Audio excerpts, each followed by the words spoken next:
From Storm Tracker 6, this is Forecast First, sponsored by Auto Owners Insurance. Simple human sense.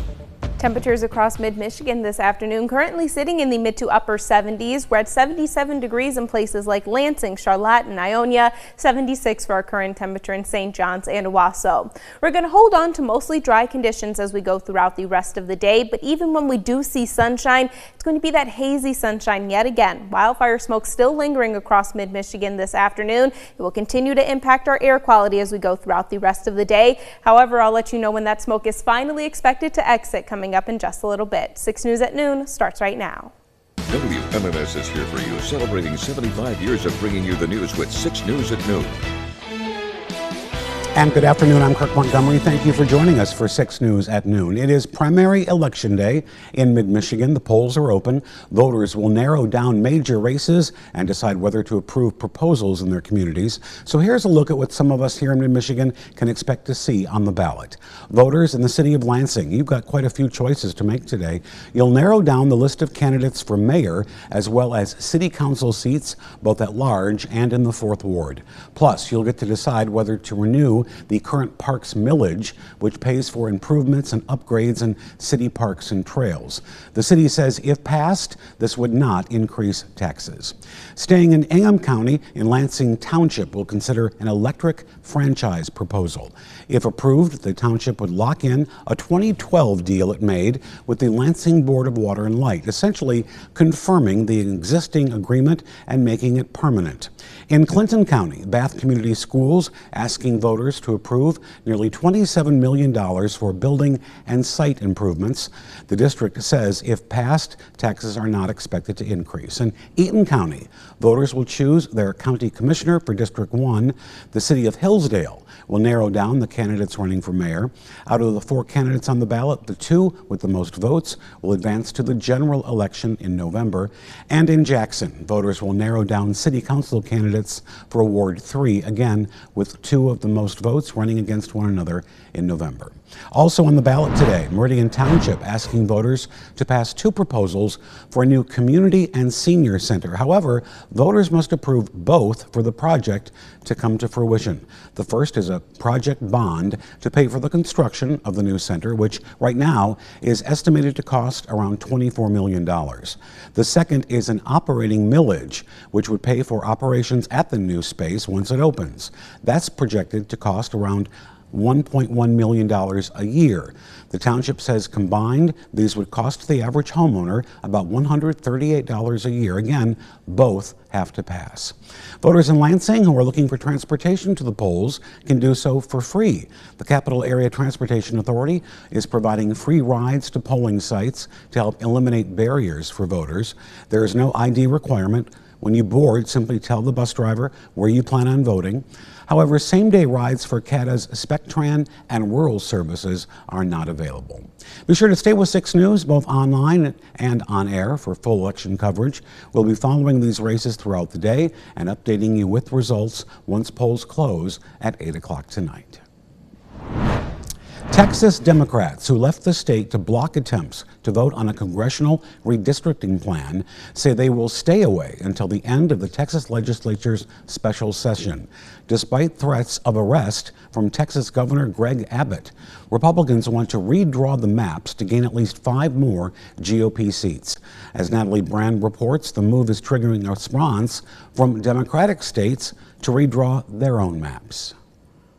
Texas Democrats say they're standing their ground. There's folks saying that we walked out. And I think everyone behind me will say, we're standing up. And as Texans would say, we're standing tall. Appearing this morning alongside the Democratic National Committee chair and the governor of Illinois. Texas Republicans are trying to diminish the voting power of their own constituents, and in doing so, diminish the rights of Illinoisans and all Americans. Back in Texas, State House GOP leaders issued civil arrest warrants for the more than 50 Democratic lawmakers who left to block a vote on newly proposed congressional districts. There will be consequences. Texas Republican legislators drew the new maps after President Trump said he wanted to increase the GOP's chances of picking up more seats in the state. I won Texas. I got the highest vote in the history of Texas, as you probably know. and we are entitled to 5 more seats. The Texas showdown has national implications ahead of next year's midterms, and now some Democratic governors across the country say they'll do what they have to fight back. California Governor Gavin Newsom says he's considering a special election in the fall to move forward with redrawn maps to boost Democrats' chances there. They've triggered this response, and we're not going to roll over. And we're going to fight fire with fire. Texas Democrats say part of their goal is to pressure blue states to take action as more Republican-led states consider the same. Natalie Brand, CBS News, the White House. In Washington, the House Oversight Committee has subpoenaed the Department of Justice for files in the sex trafficking investigation into Jeffrey Epstein. It's part of a congressional probe that lawmakers believe may show links to President Donald Trump and other former top officials. The Republican-controlled committee also issued subpoenas for depositions with former President Bill Clinton, former Secretary of State Hillary Clinton, and 8 former top law enforcement officials. The Coast Guard's report on the Titan submersible disaster that killed 5 on the way to the Titanic said today the implosion was preventable. The Coast Guard conveyed its highest level of investigation in the aftermath of the 2023 implosion off of Canada. The disappearance of the Titan led to a search that received worldwide attention. There were no survivors. The Titan was owned by OceanGate, a private company based in Washington state. The operator of that submersible, OceanGate head Stockton Rush, was among the 5 on board who died. A 61-year-old man from Flushing Township has died in a head-on collision in Shiawassee County. This happened Monday afternoon. Deputies were called to the intersection of M21 east of Vernon Road shortly after 2:30 in the afternoon. Investigators say a car driving eastbound and drove into the westbound lane and then crashed head-on into a vehicle driving westbound. This caused the vehicle driving westbound to drive into a dirt portion of the street. The car driving eastbound then caught on fire. Deputies say the person driving westbound was not injured. However, the man who was driving eastbound was pronounced dead on the scene. That accident remains under investigation. And happening right now, the Ingham County Sheriff's Office, in partnership with the Tri-County Active Violence Team, is hosting an active violence training at Mason High School today. A large presence of first responders and actors are there, staged at the high school until 4 o'clock this afternoon, and people are being asked to avoid that area if you can until the training is over. From Storm Tracker 6, this is Weather First, sponsored by Auto Owners Insurance. Simple human sense. Satellite and radar not showing much in the way of activity, not only here in the state of Michigan, but across the Midwest. There's not a whole lot of weather that we get to talk about. And overall, as we go forward, our weather is still going to generally stay fairly quiet.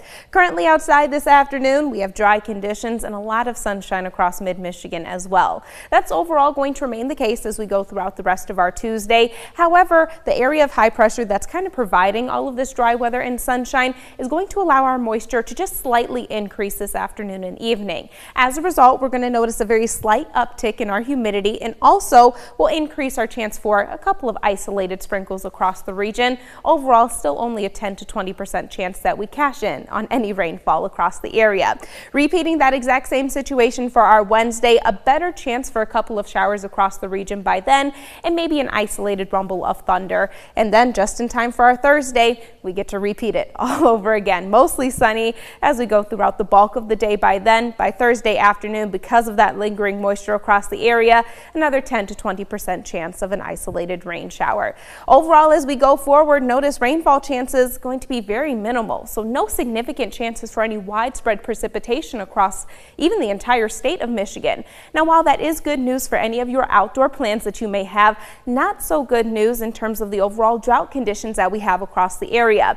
Drought Tracker is updated on a weekly basis. This latest update is from last Thursday, and notice that over in western portions of Michigan and even into portions of Gratiot and Montcalm County, we are listed in that moderate drought category.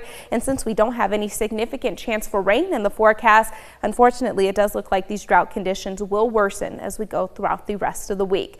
In addition to all of the dry weather, of course, we still have some Canadian wildfire smoke across the region as well. That smoke still down towards the surface, impacting our air quality. Currently, air quality in Lansing, Grand Rapids, Kalamazoo, Kalamazoo, Jackson, and Ann Arbor is listed as unhealthy for sensitive groups. It's going to remain in this category as we go throughout the rest of the day, which is why we still have this air quality alert in place. This alert is currently set to expire by the time we hit midnight tonight, and after that, it does look like we'll finally be able to kick this wildfire smoke out of the area. And while we still could see some very slight haziness in the sky for tomorrow, air quality is going to be a much needed improvement. Take a look out in the background of our Grand Ledge camera. You can really see that smoke down towards the surface, kind of obscuring the tree line in the background here. Our temperatures across the area, 76 degrees in Grand Ledge. We're at 77 in St. John's and Lansing. Notice on our 6-day forecast, we're going to warm up fairly close to average for this time of year. Our high is going to make it up to 84 degrees. The average high for this time of year, normally right around 82, so not too far off from that mark. Adding in the chance for a couple of rain showers as we move into our Wednesday. After that, not only do our temperatures warm, but so does the humidity. We're talking about 90s as we move into the weekend. Not only is it going to be hot, but another round of humidity on the way too. But at least that smoke should be gone by then. Yes, smoke is going to be gone by then. It's just making sure we're taking it extra careful today. Yeah, absolutely. All right, thanks, Kendall. Well, still ahead at 6 News at noon, negotiators from over 200 countries working to solve the problem of plastic pollution.